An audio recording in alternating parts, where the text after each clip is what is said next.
आज हम long video में प्रवेश करते हैं। आज से रेडी हैं हम व्याकरण पढ़ने के लिए। व्याकरण में आज हम उच्चारण स्थान पढ़ाएंगे।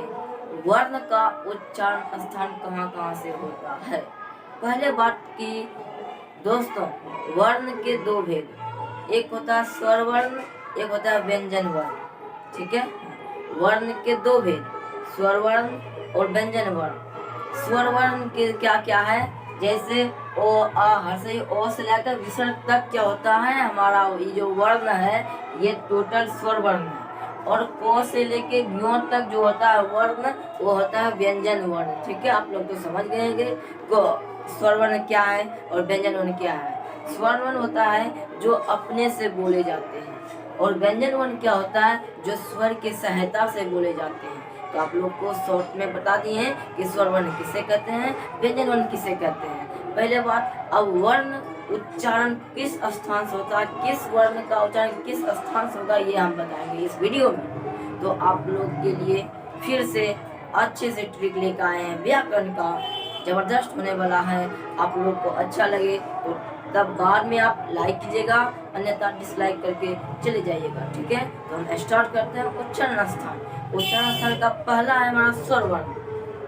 पहले 5 अंक का नाम याद रखना होगा आप लोग को, जैसे कर्ण, तालु, मुर्दा, दन, ओष्ठ। ये 5 को याद रखने के बाद आपको सारा चीज आपको याद रहेगा। इसको बोलेंगे कंठ, तालु, पूरे को मुर्दा, दन, ओष्ठ। ठीक है, तो पहले आता है अ और आ। पहले हम व्यंजन वर्ण का बात कर लेते हैं। जैसे क वर्ग बोले थे को से अंगों तक, च वर्ग बोलते चो से य से यो तक, ट वर्ग बोलते टो से नो। ऐसे ही जो जानते हैं 5 को वर्ग होता है, क वर्ग, च वर्ग, ट वर्ग, प वर्ग, त वर्ग, प वर्ग। इसके बाद यो तक। ठीक है, हाँ तो हम चर्चा करते हैं इसका कहाँ से इसका उच्चारण होता है, किस स्थान, का नाम क्या है। तो पहला आता है क वर्ग। क वर्ग कंठ से, ठीक है, याद रखिएगा। क वर्ग का कंठ, क वर्ग का कंठ, च वर्ग क, च वर्ग पूरे मूर्धा, ट वर्ग दंत, त वर्ग ओष्ठ, प वर्ग याद हो गया। पहले कंठ होता है, क वर्ग होता है। 2 नंबर में तालु, 2 नंबर में च वर्ग, तो च वर्ग।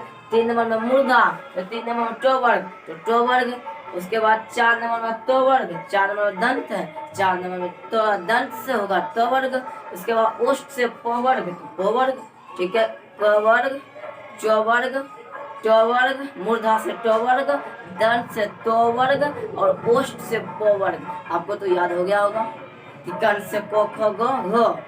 सारा अंतिम सार वर्ग का अंतिम लेटर्स अंतिम वाला नासिका से उच्चारण होता है। जैसे अंग नासिका से यू, नासिका से नो, नासिका से नो, नासिका से मो, नासिका से। याद रखिएगा कि 5 वर्ग का 5 वर्ग का 5 अक्षर नासिका से उच्चारण होता है। ठीक है, उसके बाद आता है यो कंठ से, लो रो कंठ से, तालम सो, तालम सो बात है, तालम सो, तालव सो तालु से, मूर्धन सो मूर्धा से, दंत सो दंत से, हो कंठ से। अब आते हैं स्वर वर्ण पर। अ आ कंठ से, ठीक है, अ आ कंठ से, हर्षई दीर्घई तालु से, हर्षई दीर्घई तालु से, हर्षो दीर्घो ओष्ठ से, रे मूर्धा से और कंठ और तालु में के ए ऐ। इसके बाद आता है अक्षर तलोज्ञों, इस सब का उच्चारण स्थान शायद व्याकरण नहीं दिया है। ठीक है, उसके बाद औ कंठ ओष्ठ मिलकर औ। ठीक है, और कंठ से आता है विसर्ग। देखिए कंठ तालु ए ऐ, कंठ ओष्ठ मिल के ओ औ का उच्चारण करता है। कंठ सिर्फ विसर्ग का उच्चारण करता है। ठीक है, तो आप लोग को समझ आ गया होगा कि वर्ण के दो भेद, पहला स्वर वर्ण, दूसरा व्यंजन वर्ण।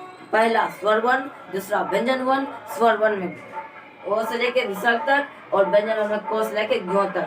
क वर्ग का उच्चारण स्थान कंठ, च वर्ग का उच्चारण स्थान तालु, ट वर्ग का उच्चारण स्थान मूर्धा, त वर्ग का उच्चारण स्थान दंत और प वर्ग का उच्चारण स्थान प वर्ग का ओष्ठ और लो का कंठ। उसके बाद तालम सो का तालु से, मूर्धन सो का मूर्धा से, दंत सो का दांत से। ठीक है, ये 5 अंगों यो नो नो मो, ये 5 जो है इस सारा नासिका से बोले जाते हैं। ठीक है, उसके बाद आता है ओ आ कंठ से, ओ आ कंठ से, हर्षई दीर्घई तालु से, हर्षऊ दुर्गऊ, ओष्ठ से मूर्धा से री और कंठ तालव्य से मिला के क्या बनता है ए ऐ, ठीक है। और कंठ ओष्ठ मिलकर ओ औ और कंठ से विसर्ग। आप लोग को ये अच्छी तरीके से समझ में आया होगा कि किस वर्ण का उच्चारण किस स्थान से होता है। तो मिलते हैं नेक्स्ट वीडियो में। आपने इस वीडियो को देखे हैं इसलिए हम आपको धन्यवाद।